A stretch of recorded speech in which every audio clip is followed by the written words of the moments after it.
সত্য সুন্দর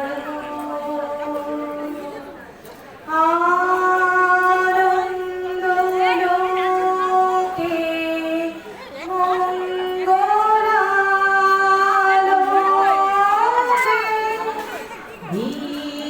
বিরাজ সত্য সুন্দর। এইটা আজকে আমাদের ভীষণ আনন্দের দিন, যেহেতু আমরা এই রাজ্যকে নতুন দিশা দিতে পেরেছি।